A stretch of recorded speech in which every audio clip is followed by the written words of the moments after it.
Okay, we're here with a Warriors of Chaos versus Vampire Counts 1,500 point battle. We have the dawn attack scenario. And so the board is laid out like this. There's really a marsh. There's two marshes and a regular building over there. That's Dorton Brew House. Oh, that's a Dorton Brew House.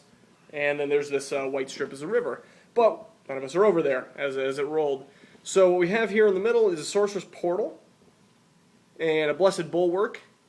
And you can kind of see it up there that's just a regular building. Yeah, both these are just regular buildings.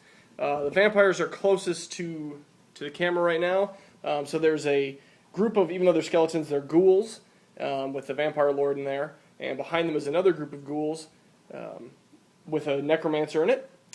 There is a group of Graveguard with a White King, some direwolves, and a Terrorgheist. And then, Archie, you want to tell us what you got on your side? Sure. I got Chaos Knights over here. Then we've got a group of Marauders, which contains my Sorcerer, which is my General. Then we've got a group of Chaos Warriors. Back here we've got a Hell Cannon with its 3 crew. These are being proxied right now for Chosen, because I don't actually own any Chosen. I lost a little bit of the video there, splicing this together. What basically my opponent was talking about is that we were using the Blood Knights to represent as Chosen. They were the only 25mm bases we had, and even though they were too long, being cavalry, we were just mentally noting that they were only as wide as they should be, 5 across. I dropped this picture in here so I could just talk a little bit about the deployment. I kind of got myself into a spot on the vampire side where that building was placed right in the flank, and I had forgot about that when I placed it, that I was going to have to roll. And at 1,500 points, it was so few points that I could only really afford one vampire for what I wanted to do. I really wanted to run with the Terrorgheist tonight and try him for the first time.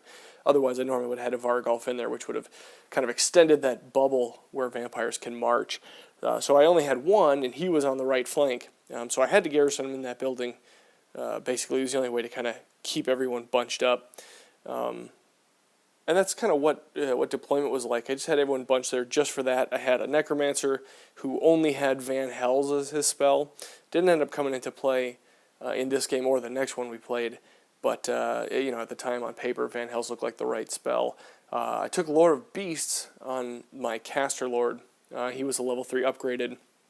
But I always find that in these low points it works pretty well to have a Combat Lord. Like, you just can't afford points on a bunker at 1,500, or I always have trouble. So in addition to that, I gave him the Flayed Hauberk, so he has a 2-up armor save, and he also had the sword that heals wounds. I can't think of the name of it right now. Oh, the Blood Drinker. So my idea was, with that, plus I gave him the vampire power of being able to heal up ghouls beyond a starting size, is that he was going to be able to throw down some Lord of Beast spells to help out, buff him and his units, and then once he's in combat, he's just growing those ghouls is kind of what I was shooting for here. That was kind of my overall strat. And then, of course, we had the block of 20 Graveguard that had a White King in there. The White King was doing the... I couldn't afford the Sword of Kings, but I did do the Night Shroud on him. So my hope was that we were just going to simply wipe out anyone he had to challenge. If you're familiar with how the Night Shroud works, it sets anyone fighting the bearer of the Night Shroud at initiative 1 and removes always strike first. So the idea is that you can get a couple killing blows in there. Works a lot better if you have the Sword of Kings, which would give you a killing blow and a 5 and 6 for that White King. Only other thing to note is that I took a couple of direwolves. I wanted to kind of exploit Warriors of Chaos frenzy, draw them out, and hopefully have them wipe out the wolves and get a couple flank charges in there. End of Vampires turn 1. The dogs moved up there. Graveguard also moved up. We had the garrison vampire and ghouls are on the other side of the building there. These ghouls and necromancer moved up, and the Terrorgheist also scooted a bit. Magic Phase had 3 total dice, and all we were able to do was heal up. The vampire lord behind the building healed up his unit beyond the starting size by 3 guys. Now we're going to Warriors of Chaos. Okay, this is the end of Warriors of Chaos turn 1.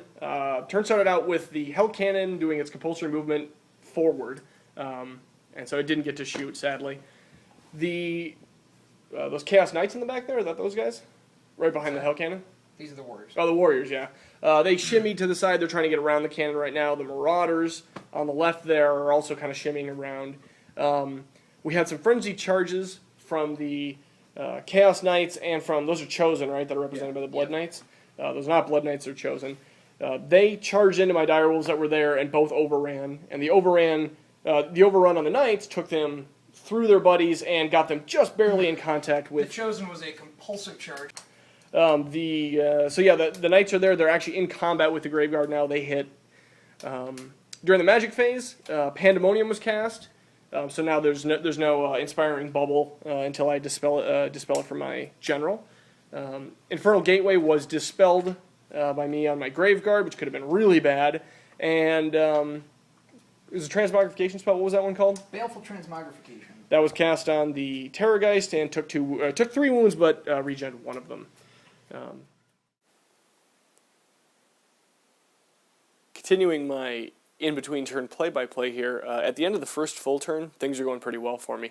I got very lucky that not only did the Hell Cannon fail its leadership test and have to move and not be able to shoot, but it really pinned those Warriors of Chaos behind him. They spend like the next 2 turns kind of trying to shimmy to the side and pivoting the Hell Cannon so that they can actually wheel around it.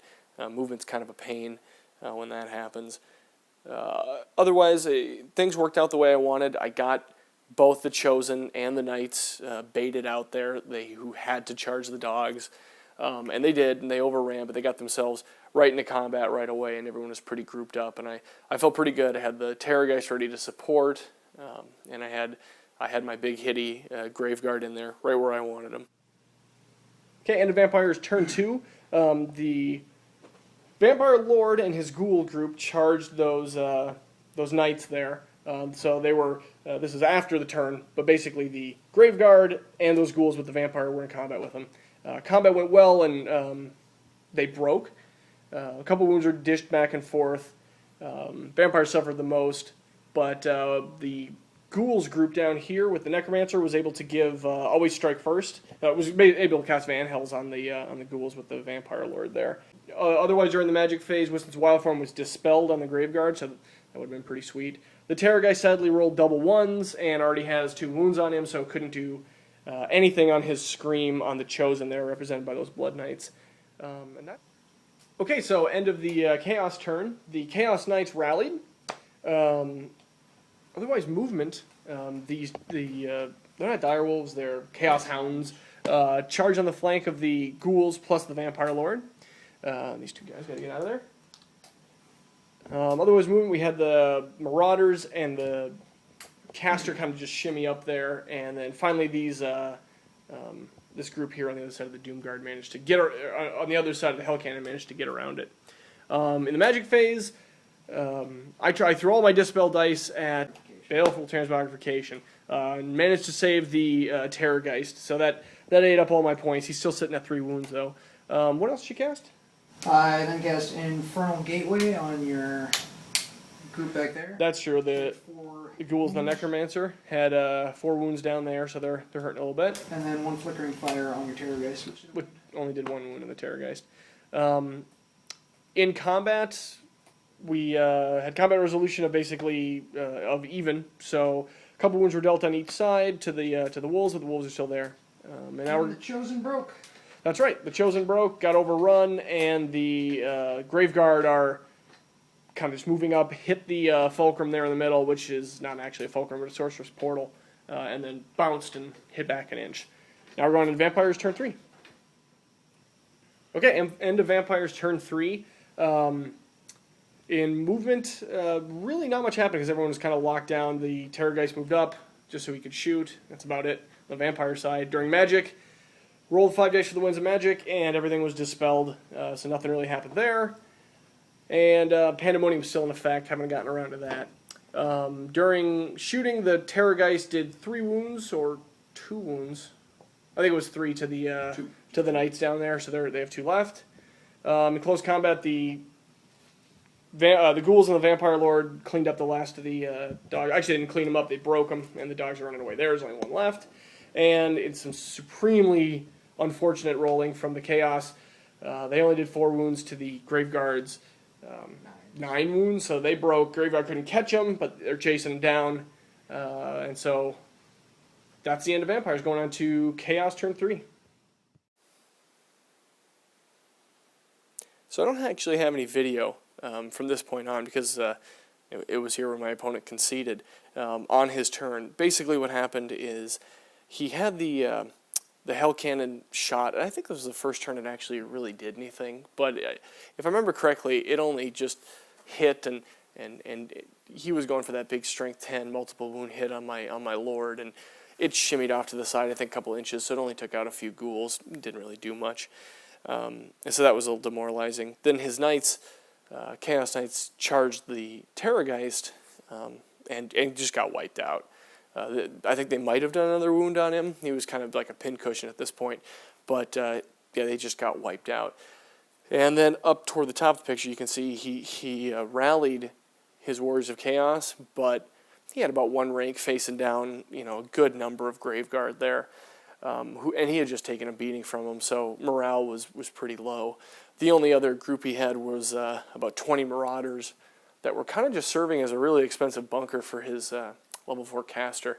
And I understand why you put him in there, but I think being a little too afraid to get into combat with him. I don't really know what defensive upgrades he put on his caster, but that was just a lot of points to keep out of the game. Things went in my favor early here, but I mean, there was a lot of points just to not have it all, and toward the end of the game that I was just going to be chasing him, mopping him up. I should also note that it doesn't really come out in the video, but my opponent had really bad rolls.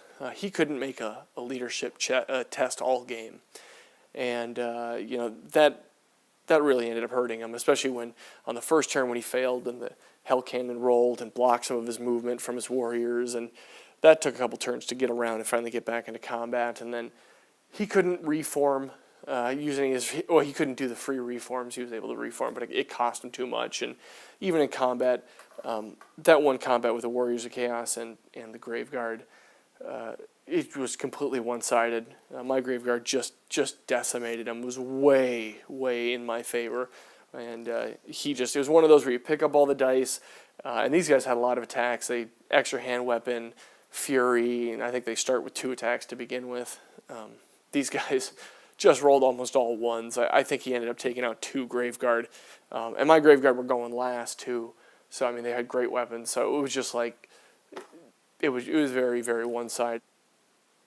It's also important to note, especially if my buddy's going to watch this video, that we ended up playing a second game because this one went by so fast, and the second game ended up very close, and he pulled it out. He actually won.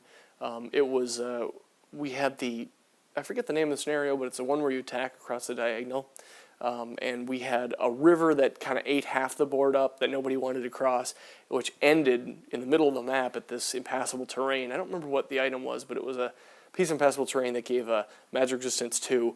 So we were all kind of going around it. It was like these 2 armies were coming around this corner. They were throwing spells over the water, but it was a pretty good game. It was really close. The Terrorgheist did amazing things, but at the same time, his Hell Cannon was doing what it was supposed to. It was blowing guys up and chipping them down, and his guys were charging in and really just doing what Chaos is supposed to do.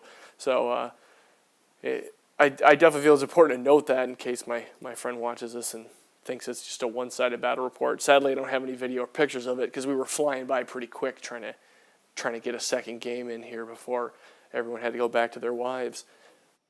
Once everything was said and done, it was 2 good games with a victory to the Vampires and a victory to Chaos.